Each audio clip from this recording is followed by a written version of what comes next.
Bonjour, je suis Nadia Didier-Laurent, hypnothérapeute et voici mon index ABC.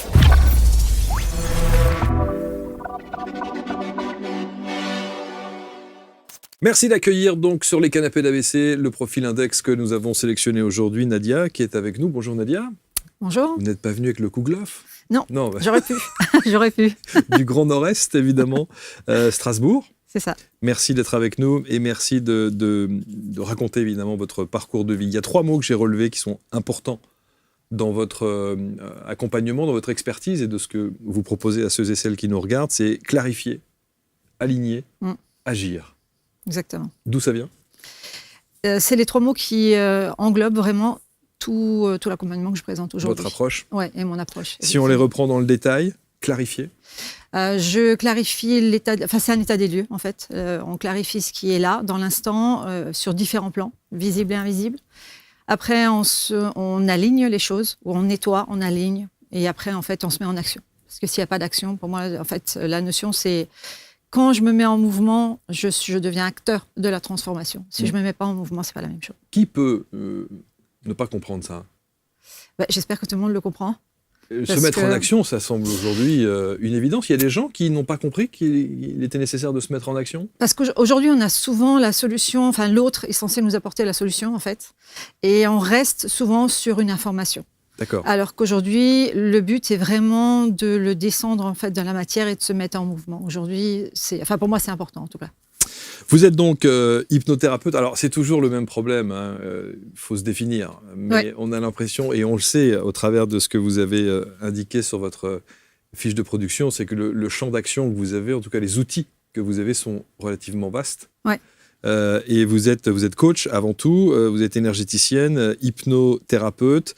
Et vous dites, des outils concrets de conscience intuitive et d'approche énergétique. Mmh. Ça, c'est ce que vous mettez en avant ? En fait, c'est la résultante de 20 ans de parcours et de différentes formations qui ont été au départ la réponse à un cheminement personnel. Parce que je cherchais des réponses pour moi et en fait, ce cheminement-là m'a emmené à découvrir ces différents outils. Une fois que je les avais expérimentés, je les ai mis à ce moment-là au service de l'autre. Mais c'était en priorité d'abord pour moi. Quelles questions vous posiez pour rechercher ces réponses ?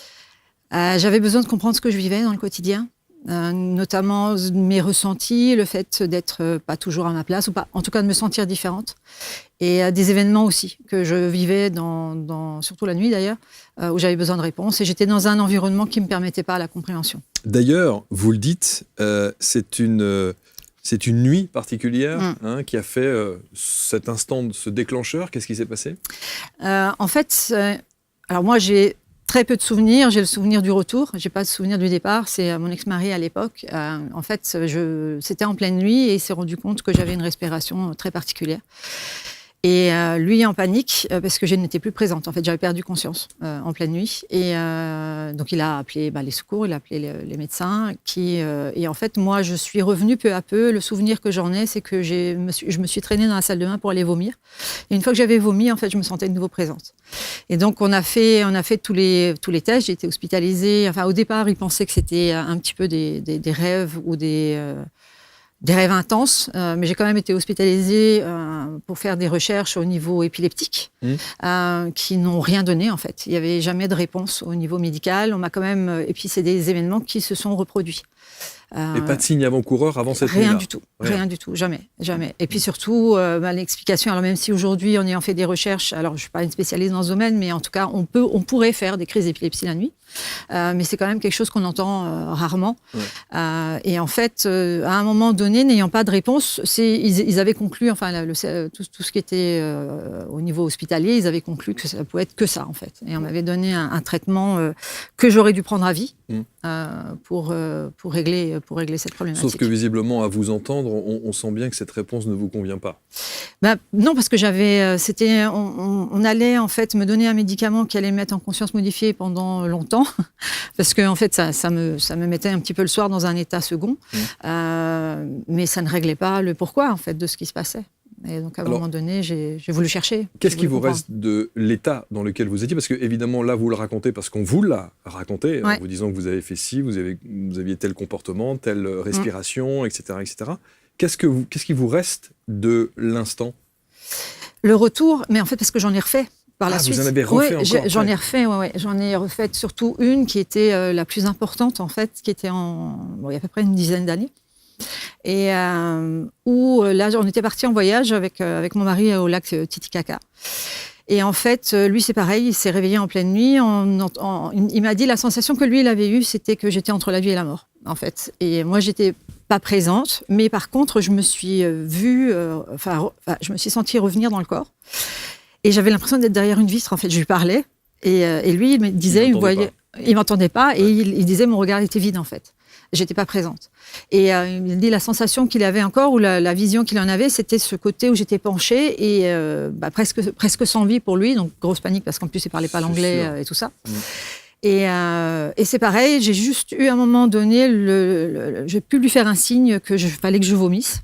Et à partir du moment où j'allais vers le vomissement, je réintégrais, plus ou moins, comme si je réintégrais le corps. Alors, si on devait, alors évidemment, on peut faire une analyse un peu rapide et un peu facile, c'est que ce rejet qu'il y a au travers du vomissement, c'est sans doute pour sortir quelque chose. En fait, on pourrait dire que c'est pour sortir, mais moi, ça me permettait de rentrer, en fait, la sensation que j'en avais. De revenir, c'est-à-dire dans mais le pour corps. le coup, il y a besoin d'éjecter quelque chose. Exactement. Pour pouvoir réintégrer votre corps. Ouais. Et à chaque fois, il y avait une sensation d'un enfant qui pleurait tout le temps. Et ça, c'est quelque chose, voilà. Donc, il y a un truc à aller creuser. Hein. C'est ce que j'ai fait. Évidemment. C'est ce que j'ai fait. C'est ce qui a Est-ce fait que l'hypnose vous a aidé à ça ou pas? C'est en fait, l'hypnose est l'outil qui est venu à la fin. De tout mon parcours, parce qu'au départ, moi, j'ai pas du tout été élevée dans ces outils-là. J'ai plutôt été élevée dans le côté très cartésien. Donc, on allait chercher quand même des choses d'abord palpables, concrètes. Je suis passée par la naturopathie. Enfin, j'essayais de trouver si c'était lié à l'hygiène de vie, si c'était à d'autres choses. Et j'ai pas du tout été dans une famille qui était branchée au niveau énergétique, pas du tout. Donc, c'était... Donc, l'idée des mémoires, l'idée du transgénérationnel... Rien du tout à l'époque. Et c'était quand même... c'était en 97, donc c'est vrai qu'on n'en entendait pas autant parler qu'aujourd'hui. C'est sûr. Et en fait, ce qui a été le premier cheminement, il y a eu la naturopathie, et c'est souvent des amis qui m'emmenaient en me disant, tiens, ce serait peut-être bien que tu testes ça ou ça. Et souvent, elles ne le faisaient pas, et c'est moi qui me formais à la technique pour essayer de comprendre. Un des gros passages, ça a été la formation en soins esséniens, en fait, qui m'a reconnectée à quelque chose de sacré en moi. Alors, expliquez ce que sont les soins esséniens. Alors, en fait, moi, j'ai été formée par Anne Givaudan, qui a eu, avec son ex-mari à l'époque, la transmission de ces techniques, qui utilisent le son, qui utilisent l'énergétique, en fait, par rapport à ça. Et il y avait cette énergie christique aussi, sachant que moi, j'étais quand même très longtemps dans le milieu, dans tout ce qui était religieux. C'est une énergie qui m'appelait plus que, par exemple, à l'époque, j'avais fait il y a 25 ans le Reiki, qui pour moi me parlait absolument pas du tout, puisque ça correspondait pas à mes croyances de cette époque-là. Et ça a été en fait une ouverture à des choses. C'est comme si certaines sensations avaient une compréhension déjà en face, même si ça n'a pas suffi, en fait, puisque le champ des perceptions s'est, j'ai envie de dire, réouvert à ce moment-là. Ça n'a pas forcément facilité le reste non plus. Ça voulait dire que, l'explication de ce que je vivais pouvait avoir une source énergétique, mais ça ne me donnait pas encore la réponse claire, n'était précise. Et donc, des sources énergétiques, ça aurait pu être quoi? Ça pourrait être juste des entités à un moment donné qui étaient collées. Ça aurait pu être ça, en fait, quelque chose de cet ordre-là. Ou chez moi, même dans mon organisme, quelque chose qui était en désaccord, qui devait être rééquilibré. Donc, du coup, ça vient quand même bien bouleverser d'abord vos croyances, vos fondamentaux, votre éducation, enfin tout, quoi. Tout. Et c'est ce qui a été toujours le plus difficile, en fait. C'est-à-dire qu'après, quand on rentre dans ces sphères-là, c'est déjà de se sentir légitime aussi. Et puis moi, je suis assez carrée dans ma façon de fonctionner. Il fallait le diplôme, il fallait les études. Voilà, c'est pour ça que j'avais toujours pour moi, c'était toujours important d'aller me former et de ne pas. Il y avait une recherche qui était quand même présente derrière tout cela. C'était pas juste me former et puis de me dire allez, c'est bon, je m'installe. C'était plus profond que ça. Pour en revenir à ce mal-être, en tout cas à ces sensations, à ce que vous viviez, que certains médecins ont considéré comme des crises d'épilepsie et qui visiblement n'en sont pas. Vous dites, j'attendais la réponse claire et précise. À quel moment vient-elle et quelle est-elle, cette réponse? J'ai eu une des réponses, alors parce que la preuve, même sous hypnose, on peut dire c'est une preuve, mais est-ce que c'est la preuve? C'est sous hypnose que j'ai commencé à avoir les réponses, en fait. de quelque chose que je pressentais depuis toujours. Et quand moi, je suis partie, moi, en hypnose pour aller expérimenter tout cela, j'ai plein de phrases du mental qui sont venues dire « mais non, mais c'est ton imagination, mais non, mais non, mais non ». Et puis on met de côté, en fait, par rapport à tout ça, même si ça correspondait ça me donnait une réponse. Et c'est après, effectivement, par l'hypnose avec des télépathes, que, en fait, elles ont redit, sans savoir, ce que moi j'avais eu moi-même en hypnose. Et la réponse, c'est quoi alors ? Et la réponse, c'est que y a des plans parallèles qui viennent vraiment nous déranger ou qui viennent se servir de nous à ces moments-là. Et ça peut être parfois uniquement le corps énergétique qui est déplacé ou le corps physique. Et chez moi, à plusieurs moments, c'était le corps physique. Et quand vous avez ces confirmations-là, c'est quoi ? C'est un soulagement ? C'est une envie d'aller plus loin ? C'est du coup une envie de changer complètement radicalement de vie pour être celle que vous êtes aujourd'hui ? Ça s'est fait peu à peu, en fait. C'est par étapes. Il y a eu cet événement-là, mais qui a été le début de recherche. Et l'hypnose est arrivée il y a à peu près en 2014, en fait. Il y a à peu près 10 ans. Donc, mais ça confirmait quelque chose que je ressentais depuis toujours, mais que j'arrivais pas à mettre en mots parce que on n'en parlait pas. Déjà. Donc l'hypnose vous a aidé à identifier. Ouais. Comment on règle ? Alors on règle, c'est plus compliqué parce que ça met du temps et parce que c'est des choses qu'on maîtrise pas forcément. Donc aujourd'hui, j'en fais, des malaises comme ça aussi importants, j'en fais plus. J'en ai plus fait.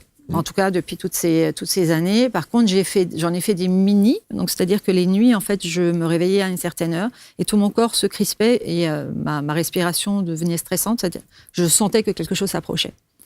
Et en fait, ça, j'ai réussi aujourd'hui à le calmer. C'est-à-dire au travers de l'hypnose où moi, je rentre en conscience modifiée et en fait, à un moment donné, j'éloigne ce qui s'approche. Je peux pas garantir aujourd'hui que ça n'arrivera plus ou que ça n'arrive plus. Mais vous n'avez jamais essayé de vous filmer, vous n'avez jamais essayé de mettre des capteurs de quelque chose, vous n'avez jamais essayé de voir la réaction pour le coup, parce que personne ne voit la réaction. Tout le monde constate, mais personne ne voit la réaction que vous pouvez avoir à l'instant où vous vivez cette expérience. Disons que moi, je suis plus présente, en fait. Donc, on peut voir quelqu'un qui est dans son lit et qui est dans un état d'inconscience. Ouais. Mais c'est tout, en fait. Mais c'est incroyable, ce truc, quand même. Ouais. Et donc, Angie, vous en avez parlé, Angie Vaudan ? Ouais. Et qu'est-ce qu'elle dit ? En fait, à un moment donné, on s'est posé la question. Cet univers-là fait partie quand même de leur univers aussi. Je veux dire, comme quoi on n'est pas seul sur la Terre. Enfin voilà, il y a d'autres plans. Donc ça reste un des champs possibles. Sauf que moi, à part quand on parle par exemple de personnes qui peuvent vivre ce genre de choses, il y a parfois des traces sur le corps physique qui peuvent prouver des choses. Moi, je n'ai pas de traces physiques. J'ai juste des réactions sur le corps, plutôt. C'est-à-dire que je peux avoir ça s'appelle la rectorragie. Enfin, voilà, c'est plutôt du sang dans les selles, par exemple, pendant quelques jours qui suivent, ou des réactions au niveau des intestins. Mais j'ai pas de traces, par exemple, plus que ça sur le corps. La seule personne qui m'a permis de comprendre, et voilà, je cherche. Enfin, c'est pas que je cherche encore des explications, mais j'essaie toujours de trouver des solutions. C'est par exemple mon ostéopathe qui, elle me dit, le corps, en fait, elle est obligée de recommencer quasiment toutes les 6 semaines, quand c'est des périodes comme ça qui arrivent. Elle n'a aucune explication concrète de ce que ça peut être, en fait. Incroyable, ce truc. Ouais. Et aujourd'hui encore, alors vous êtes encore dans le questionnement et vous pouvez à tout moment vous attendre à avoir une réaction comme ça en pleine nuit. Oui. Mais c'est moins violent que ça l'a été. Alors comment vous expliquez que ce soit moins violent ? Parce que vous avez fait un travail là-dessus, parce que d'accord. Ouais. Et parce que je pense que c'est. Alors encore une fois, je n'estime pas du tout être une experte là-dedans. Je regarde en fait ce qui se passe chez moi et j'essaie de trouver les solutions. Ouais. Ce qui fait aussi qu'aujourd'hui, je veux dire, quand j'accompagne des personnes, elles peuvent me parler de plein de sujets. Voilà. Et c'est la raison pour laquelle on se permet évidemment d'en parler aujourd'hui, et de vous en parler ouvertement pour dire que vous avez cette ouverture et que on peut tous dire et on peut évidemment évoquer plein de choses. Ça ne fait pas de vous la coach ou la spécialiste en soins énergétiques. Il y a quelque chose qui fait qu'à quel moment vous vous dites parce que j'ai vécu ça, je vais effectivement faire en sorte d'aider peut-être ceux et celles qui vivent la même chose. En fait, justement, parce que moi, j'avais personne dans mon entourage. Déjà, on ne peut pas en parler. clairement, déjà par rapport à ça, sans mettre des étiquettes. Ça, c'est très facile de mettre des étiquettes. Donc déjà, on peut en parler à personne. Quand on commence à parler, en fait, d'autres personnes disent « mais en fait, moi, je ressens peut-être les mêmes choses que toi ». Et au départ, ça a surtout été de se dire je me suis sentie différente de ma famille, je rentrais pas dans le moule, j'avais l'impression de pas fonctionner comme les autres. Il y en a plein qui disent ça. Ouais, mais c'est vrai qu'à un moment donné, on se dit mais est-ce que quand on entend par exemple une version, on se dit mais oui, on a choisi sa famille, est-ce qu'on l'a vraiment choisi? Est-ce qu'on est dans cette famille-là? Est-ce qu'on a été projeté dans cette famille? Je ne sais pas, enfin voilà, on pourrait se dire oui, on pourrait dire non. Mais parce que effectivement, dans la logique des choses, si on choisit cette famille, on ne devrait pas avoir des preuves particulières par rapport à cette famille, notamment, parce que si on l'a choisi pour le coup. C'est ça. Mais moi, je pars du principe aujourd'hui que je l'ai pas choisi. Ouais. Et dans l'environnement dans lequel j'étais, alors on peut aller sur la version de se dire mais oui, mais c'est parce qu'on vient évoluer. Oui. Moi aujourd'hui, avec tout le cursus et tout, et en fait toutes les croyances que j'ai eues, qui ne sont plus aujourd'hui les mêmes et qui sont peut-être pas les mêmes que celles que j'aurai demain, je suis plus ok avec cette version-là. C'est-à-dire que là, il y a quelque chose de dissonant. Et je mets généralement, ça me fait penser un petit peu, parce que j'étais longtemps chef de chœur, et ça me fait penser un petit peu à ce qu'on faisait dans une chorale, c'est-à-dire qu'on va travailler des voix, on travaille différentes parties pour arriver à une harmonie globale. Et c'est ce que j'essaye de faire. J'essaye de chercher les informations, de les mettre et de rassembler les morceaux du puzzle. Avant d'être la coach certifiée que vous êtes, l'hypnothérapeute et l'énergéticienne, quelle était votre première partie de vie ? Commerciale et assistante commerciale, en fait. Moi, il y a longtemps, j'ai fait un BTS de commerce. Et j'ai travaillé en tant que commercial sédentaire. Donc rien à voir. Rien à voir. Strictement rien à voir. Rien à voir du tout. Et la bascule ? Alors, la bascule, j'ai envie de dire déjà depuis toujours, je sentais, toujours cette histoire où que tout le monde, que d'autres racontent aussi, qu'on se sent différent. Donc il y a quand même un appel de quelque chose à l'intérieur. Je dis, bon, où c'est nous qui sommes complètement... Parce que moi, à un moment donné, je me suis quand même dit, dans ce que je vivais ou dans ce que je pouvais ressentir, je me suis dit, mais où je suis complètement folle, clairement. On peut se le dire. Voilà, oui. Ou à un moment donné, il y a peut-être d'autres explications. Et la bascule a été, quand même dans les années 2000, donc avec l'événement avec ma fille. C'est ce qui a commencé, ce qui fait qu'après, d'abord, je me suis dit, oui, mais c'est peut-être... je suis peut-être pas bien à cause de mon couple, donc j'ai changé de mari, mais c'était pas la raison en fait. Est-ce que vous acceptez de nous parler de cette problématique avec votre fille ? En fait, elle est née et 5-6 mois après, j'ai fait ce premier balèze en fait. Et c'est en tout cas dans ce qui est ressorti, par exemple dans l'hypnose avec une télépathe, c'est que encore une fois, c'est vrai ou pas vrai, mais ça fait sens dans mon cheminement, c'est que à ce moment-là, parce que soi-disant, je n'aurais jamais dû avoir d'enfant. D'accord. Et que je me suis battue pour en avoir, avec les sphères de l'invisible, j'ai envie de dire, et qu'à partir du moment où j'avais ma fille, il y avait des choses qui pour moi n'étaient plus acceptables. C'est ce qui a fait que ces malaises-là ont commencé. Et de plus en plus intense. Est-ce que vous êtes allé chercher dans le transgénérationnel pour ça ? Oui, j'ai regardé et aucune info par rapport à ça. Aucune info. C'est quand même un mystère. Hein. Ouais. Il y a une grosse part de mystère quand même. Ouais. Alors, quand on est hypnothérapeute, il y a évidemment un côté pratico-pratique, il y a une certification et voilà. Quand on est coach certifié également, énergéticienne, il y a des facultés, il y a un potentiel. Alors disons que moi je dis toujours qu'on les a tous en nous, Sûrement. mais on les a oubliés. Et c'est pour ça que j'aime l'accompagnement global, parce que c'est en fait de redonner à chacun, de se permettre de se souvenir de ce qu'ils sont. Et c'est pas forcément... Et on a souvent tendance à donner les choses, à donner l'information, et la personne elle se dit « Ah on m'a dit que ». Et moi, j'ai envie plutôt que la personne, elle dit « Ok, est-ce que ça me résonne en moi ? Est-ce que ça me semble ok ? Et comment est-ce que je peux avancer avec ça ?» Pour avoir fait beaucoup de médiums, beaucoup de voyants à l'époque, parce que je cherchais des réponses aussi, c'était toujours le « Oui, et alors ?» Et c'est quoi la suite, en fait ? Et maintenant ? Et moi, aujourd'hui, c'est plutôt ça. C'est-à-dire que quand, par exemple, je vais recevoir quelqu'un, je vais me servir au départ de cette lecture-là, je pense que si chacun se déconnectait, se centrait plus sur soi, aurait exactement ces mêmes facultés en fait, de lecture, de l'invisible, sauf que déjà, on n'a pas confiance en soi, on estime que l'autre sait et que moi, je ne sais pas. Et le travail, c'est vraiment d'arriver à faire reprendre confiance en soi, qu'en fait, on arrive à capter des informations aussi. Souvent, quand les personnes me disent « Ah mais non, mais on va passer par vous parce que moi, je sais pas ».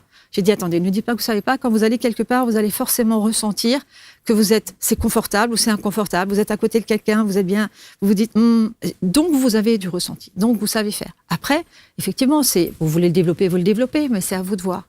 Mais on a tous, au départ, en tout cas, ces potentiels-là. Oui, alors, certains médiums, si on parle maintenant de médiumnité ou de capacité extrasensorielle, sont peut-être plus développés au départ. Que vous avez aussi ? Alors, aujourd'hui, j'ai envie de dire, j'ai un gros pan de mon enfance que je ne sais pas. La seule chose dont je me souviens, c'est que j'avais peur tous les soirs. Donc voilà, ça laisse la porte ouverte à quelque chose. Voilà. Ouais. Mais ça s'est réouvert surtout quand j'ai commencé à travailler avec les soins esséniens, c'est clair. Et après cette formation-là, je me souviendrai toujours d'un épisode où j'avais une cliente. Et en fait, j'ai fermé les yeux et j'ai commencé à faire le protocole de soins énergétiques. Et en fait, j'ai vu tout un film, toute une histoire, où elle était châtelaine, où elle protégeait son enfant. Et puis, et comme je l'avais dit, elle me connaissait un peu, j'ai dit, écoutez, je vais vous raconter une histoire. J'ai dit, parce que là, je pense qu'aujourd'hui, vous allez me prendre pour une folle. Et puis, quand je lui ai raconté tout le scénario que je voyais, elle me dit, mais en fait, j'ai toujours su que j'étais ça. J'ai toujours su que j'étais une châtelaine et ça me parle complètement, quoi. Donc moi, à ce moment-là, c'était pareil, c'était de se dire, oh là, qu'est-ce qui se passe ? on va aller voir un peu plus loin, se dire, bon, il doit y exister une formation là sur les vies antérieures, sur tout ça. Et c'est un petit peu comme ça aussi que j'ai connecté, tout ce qui était l'hypnose spirituelle ou...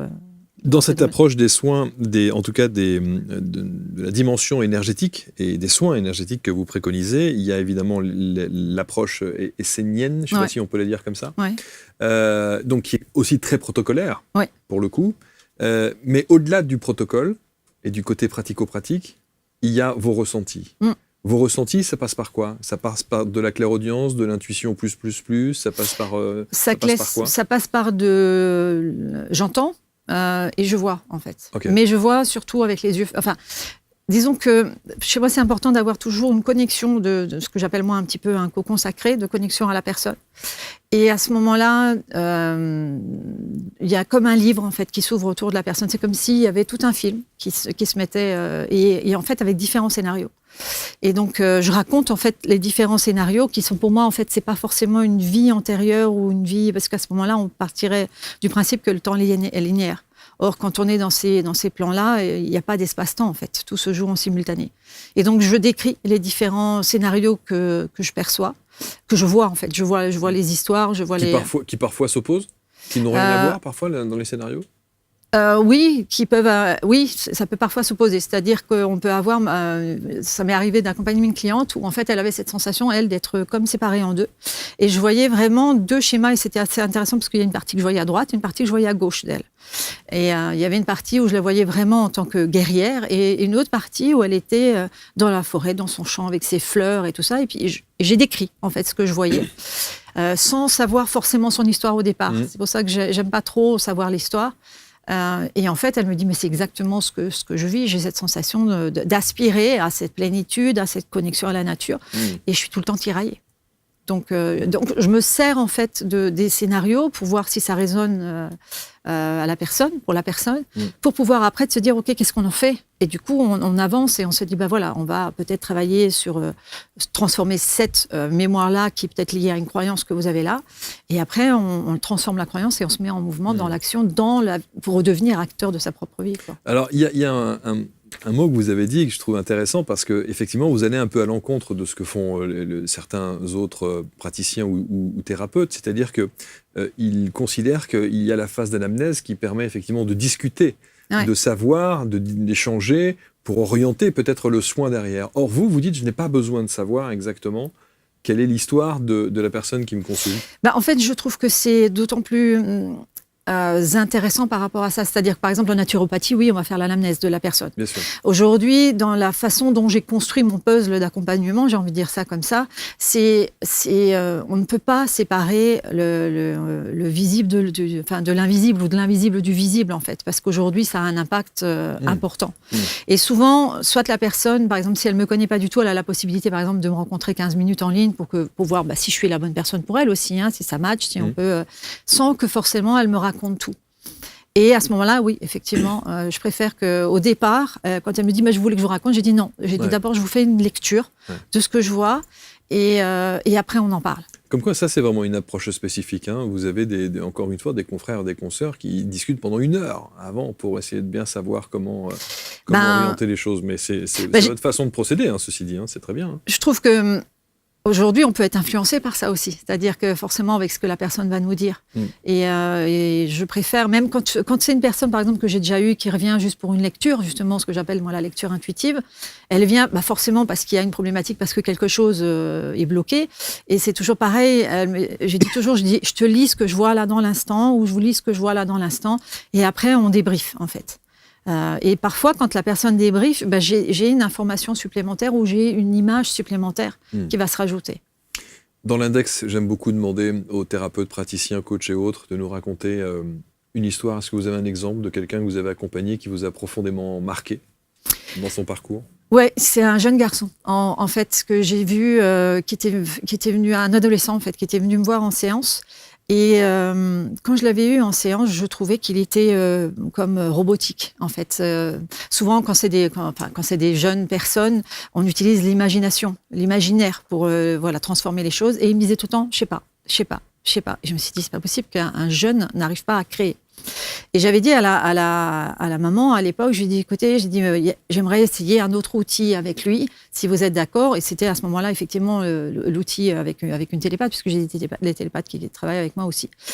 Et en fait, ça a été une histoire assez incroyable, parce qu'on a pu canaliser, en fait, une part de lui, donc sa conscience, qui nous expliquait que c'était un ancien scientifique des années 1800, et qu'il était obsédé par le fait de transvaser la conscience d'un animal dans un autre animal. Et que, je veux dire, moi, je n'étais pas du tout informée de ça, la télépathe non plus, donc je veux dire, bon, à part qu'on soit connecté à je sais pas quel film de science-fiction, on pouvait pas du tout inventer cette histoire-là. Ouais. Et qu'en fait, il a été à l'époque, il était allé dans un laboratoire, et quand il est arrivé à la fin, en fait, il avait été accompagné pour continuer à faire ces tests-là, et il nous a expliqué qu'à la fin de sa vie, en fait, il a été connecté par des énergies qui lui ont dit, viens maintenant, tu vas pouvoir tester sur du réel, et c'est comme si sa conscience, en fait, avait été déplacée sur le corps de ce jeune garçon.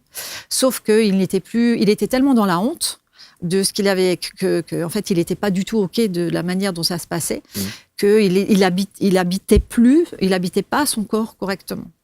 Et donc, c'est sa conscience qui a fait le job, hein, pour pouvoir, à un moment donné, se libérer de tout cela et être beaucoup plus présent. Et moi, j'ai eu des nouvelles de la maman quelques semaines après, qui me disait, mais j'ai l'impression qu'il est vivant. Donc, voilà, depuis, j'en ai plus eu. Hein, l'histoire est incroyable. Ah ouais, c'est vraiment quelque chose qui m'a vraiment profondément marqué, parce que c'était un niveau d'information incroyable. C'est précis, pour le coup. Oui, c'était vraiment très précis. Du coup, personne n'a fait d'enquête là-dessus ? Disons que nous, on avait fait... Non, mais non, mais les parents, ils ne cherchent pas à savoir ils auraient pu, ce scientifique. Je ne sais pas. Voilà. Je sais pas. On aurait pu. C'est fascinant. C'est toujours fascinant. Mais c'est vrai que c'est une des séances les plus incroyables, quoi. Ouais. Parce que ça a vraiment confirmé déjà aussi ce qui était perçu au départ, de se dire, mais c'est bizarre qu'il n'arrivait... Il était vraiment comme... pas présent du tout. Et vous l'avez repris en séance après ? J'ai eu des nouvelles de sa maman. C'est simplement des nouvelles. Il n'est pas revenu en séance. Non. Ça aurait été bien. Ouais. Mais après, je sais pas. Ouais. En tout cas, elle m'a dit que, parce que c'était quelqu'un qui avait très peu de contacts aussi à l'école, les études, il y avait plein de choses il s'en fichait de plein de choses. Et les retours qu'effectivement j'ai eu par la suite, c'est que il y avait quand même de l'intérêt. Elle a dit, il y avait un mouvement vraiment de vie qui n'était pas du tout là avant. Donc, vous avez donc une belle expérience, clairement. Vivessence. Vivessence, c'est ce que vous avez créé. Oui. C'est une approche, c'est une formation, c'est un accompagnement, c'est le nom que vous avez donné à votre accompagnement. Oui. En fait, vivre son essence, c'est vraiment, c'est pour ça, quoi, en fait. Parce que, en tout cas, c'est ce qui compte pour moi, c'est d'être le plus aligné avec ce qui vibre en nous. Et ça, souvent, est-ce que c'est l'âme, est-ce que c'est la conscience, est-ce que c'est l'essence ? Pour moi, c'est plutôt l'essence que la conscience ou que l'âme, qui est plutôt, pour moi, une valise de plein de vie, plein d'informations et plein de mémoires. Mais ce serait ce à quoi nous devrions aspirer, en fait, d'être de plus en plus connectés à ça. Vous formez ? Alors, je fais des ateliers. Après, je forme sur un tout autre niveau qui est plutôt l'accompagnement en entreprise, mais en qualité de vie au travail. Donc là, c'est vraiment autre chose. Encore, mais c'est l'humain quand même, j'ai envie de dire. Ça reste l'humain. J'ai fait des ateliers, par exemple, pour expliquer un petit peu les mondes invisibles. C'est plus délicat aujourd'hui. On préfère croire aux anges, aux guides, que de se dire faites attention, il y a peut-être des choses de l'autre côté qui ne sont pas aussi blanches que ça. Mais vous savez, je vais vous dire, on a reçu beaucoup de gens dans les différentes émissions qu'on propose. On entend tout et son contraire. Oui, clairement. Vous avez des tas de médiums et des praticiens qui vous disent mais non, absolument pas. À partir du moment où vous avez cette dynamique positive, si vous êtes quelqu'un de gai, si vous êtes quelqu'un, vous n'attirerez que évidemment des choses très positives. Et d'autres comme vous qui vont nous dire oui mais attention, les énergies c'est pas que du bon. Oui. J'étais partie une semaine au collège d'Arthur Findlay. Bien sûr. Et en fait, là-bas, c'était vraiment ça, en fait. Il y a cette notion parce que c'est quand même une religion aussi pour eux, cette notion de que c'est que du bon, ce qui est de l'autre côté. Et je me souviens, j'ai beaucoup sympathisé avec une des médiums que j'avais fait venir à l'époque à Strasbourg. Et on avait fait une soirée trance. Et en fait, moi, j'ai vu les entités qu'elle canalisait. Et en fait, il y avait deux personnes. Il y avait son guide à elle, voilà, qui elle canalisait, et après, elle a canalisé une femme. Mais en fait, moi, la posture de la femme, je la voyais. Et pour moi, c'était quelqu'un que je sentais qui était encore rempli de regrets, rempli de tout ce bagage émotionnel qu'elle n'avait pas transformé. Et en fait, ça passait quand même par la médium comme un message où je me suis dit, mais en fait, il y a quelque chose qui pour moi, qui correspondait pas à quelque chose de juste, en fait. Donc prudence. Prudence. Juste pour revenir sur les crises que vous aviez et qui sont évidemment fort heureusement beaucoup plus rares aujourd'hui, est-ce que vous avez le sentiment d'avoir accueilli quelque chose qui vous a permis d'être celle que vous êtes aujourd'hui ou vous libérez de quelque chose qui vous a permis d'être celle que vous êtes aujourd'hui? J'irais plutôt sur la première version. J'ai plutôt accueilli quelque chose. Parce que, en fait, sur le premier parcours de ma vie, j'ai plutôt été conforme beaucoup. L'enfant sage, la bonne élève, je suis sûrement encore aujourd'hui dans certains domaines. Et pourtant, aujourd'hui, j'ai osé sortir de toutes ces croyances-là. J'ai osé aussi ne plus être en accord avec surtout dans le côté des proches. Et oui, je pense que c'est plutôt l'accueil. Accueillir quelque chose. Ouais. En tout cas, on va mettre évidemment autour de la vidéo tous les liens pour rentrer en contact avec vous. Alors, est-ce vous pouvez travailler à distance? Oui, aussi. En fait, j'ai envie de dire presque merci Covid, et aussi parce qu'il y avait une demande. J'accompagnais des personnes du secteur de Strasbourg et qu'il y avait des personnes très loin géographiquement. Et en fait, ça a permis de pouvoir les accompagner aussi, même à distance. Puis l'énergie, oui, on sait aussi qu'elle... Il n'y a pas de distance. Il n'y a pas de distance. Évidemment. Clarifier, aligner, agir, 3 étapes pour incarner sa propre essence et vivre avec cohérence. C'est exactement ça. C'est exactement ça. Ouais. Nadia, Didier, Laurent, on va mettre autour de la vidéo tous les liens pour rentrer en contact et prendre rendez-vous, bien sûr, avec Nadia. La dernière question que je pose à tout le monde, qu'est-ce que vous aimeriez que l'on retienne de vous? Ce que j'aimerais surtout qu'on retienne, c'est que les gens... ce qui m'a porté, moi, ou ce qui continue à me porter, c'est la foi. La foi, peu importe le nom, j'ai envie de dire, mais surtout aussi la foi que dans chaque humain, il y a cette possibilité, ses propres ressources, qui restent juste à remettre en lumière, en fait. Mais parce que vous avez aussi une éducation religieuse. Oui, sûrement. Mais parce que je crois que c'est profondément... si j'avais pas une foi aussi en l'humain, je continuerais pas à faire ce que je fais. Donc vous êtes résolument optimiste. Oui. Parce que vous croyez en l'humain. Et au bon de l'humain. Au bon de l'humain. Oui, clairement. Et je suis sûre qu'il y en a qui... Quand je suis dans des phases de doute, c'est souvent ces phrases-là qui me viennent. C'est-à-dire, n'oublie pas que dans chaque humain, il y a du... Enfin, dans chaque, je ne sais pas, mais il y a en tout cas des belles personnes, des bonnes personnes. Et, ce qui est parfois un discours un peu difficile à entendre. Oui, oui. Quand on vit ce que l'on vit, et quand on lit, voit ou entend ce que l'on entend, quoi. C'est toujours Après, je pense que dans notre essence, je pense que vraiment, il y a quelque chose de pur.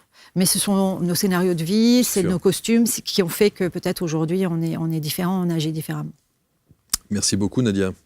Merci à vous. Merci infiniment. Commentez avec bienveillance comme toujours, partagez, prenez rendez-vous avec Nadia. Je le dis toujours, expérimentez ne serait-ce qu'une fois pour voir un petit peu quels sont les ressentis que vous pouvez avoir au travers de cet accompagnement. Et puis peut-être ensuite prolonger l'expérience pour que vous puissiez enfin trouver cet équilibre que vous méritez tous, que nous méritons tous. Merci infiniment. À très bientôt pour un prochain Portrait Index.